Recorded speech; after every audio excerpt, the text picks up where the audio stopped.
Okay, good morning, everyone. This is the third in the series of interviews of tenants of Vic Wyatt House, and today we have a mystery guest hiding behind a COVID mask. But I'm looking at that mask and I'm seeing a guitar on it and a trombone. Who is the mystery guest today? Mavis. Ta-da!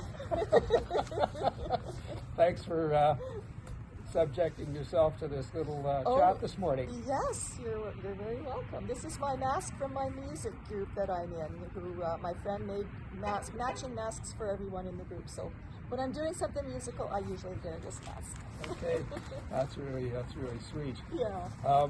Yeah, we're not getting used to those things, but as the cold weather approaches, actually wearing a mask Yes. is not going to be entirely a bad thing. Yeah. So, how long have you been living in Vic Wyatt House now? About 2 years. 2 years last summer, I think. Yeah. You didn't waste any time getting involved.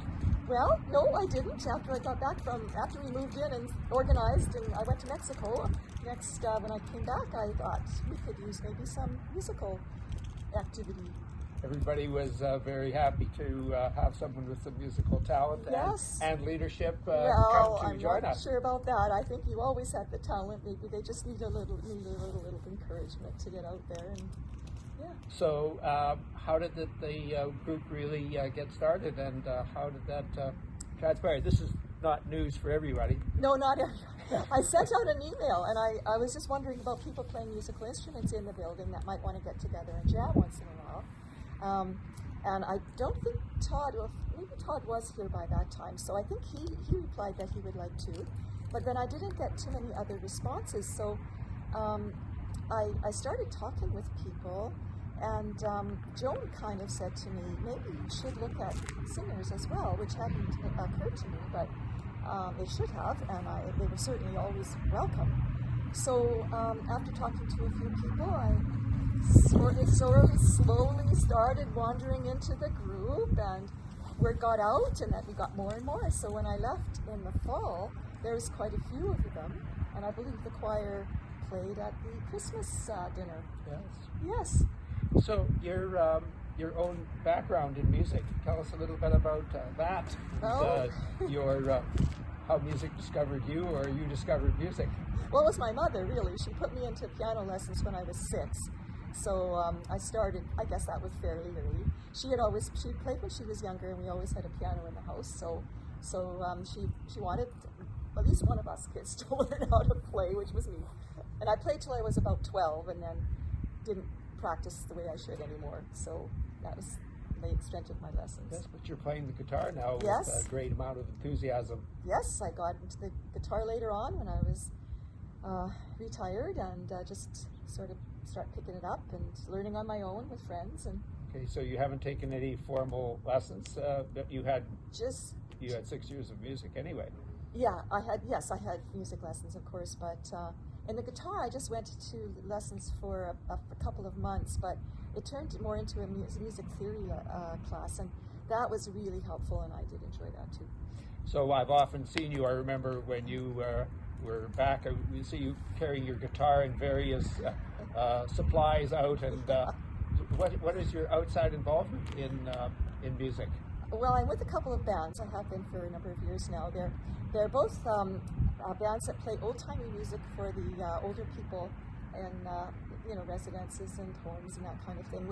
They all want to hear the old stuff, the old-time stuff. Right. So that's what we've been playing. But we've been trying to incorporate more newer type music, Beatles and Elvis stuff, and the rock and roll kind of genre too, a little bit into both our bands now, to keep abreast of the people that we're playing for.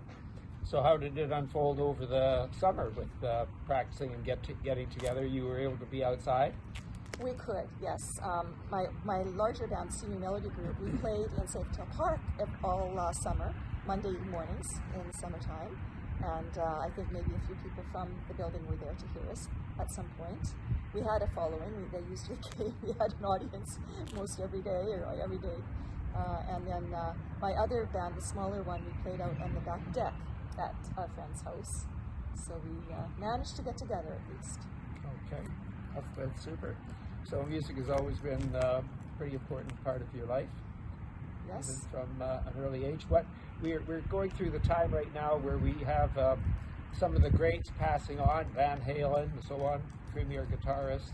And who were your musical idols from the past? Well, mostly from when I was young, I guess. I liked the folk singers, of course, the Bob Dylans and those types of people that, because I used to play guitar or sing with a group around the campfire, and that was what we liked to play.